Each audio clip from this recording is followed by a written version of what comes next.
Senator Madam Redante President. Marcoleta. Thank you, Madam And then we President. hear Senator Risa Ontiveros. Thank you, Madam and Senator President. Problema Erwin natin, Tulfo. Madam President. Yes, The proceed. Senate President invoked Section 136, Paragraph 2. Kung babasahin po natin ito, Madam President, napakasimple lang.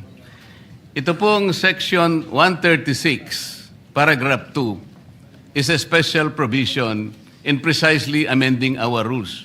Yung Section 24 po, this is a general rule. Kung mapapansin po ninyo, it presupposes that it will take up all the bills referred to that committee. General po yung function niya.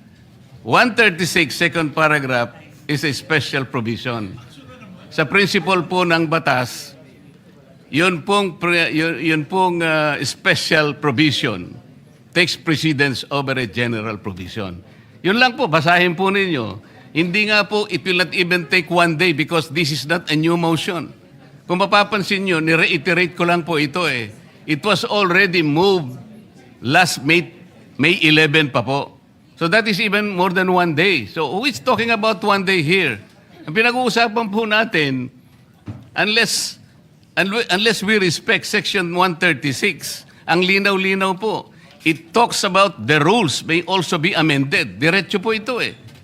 So this takes precedence over Section 24. Simpleng-simple lamang po ito eh. Ito ang mahirap kasi kung wala po tayong legal background dito. Kaya sinasabi ko na nga po, hindi po bagong motion ito eh.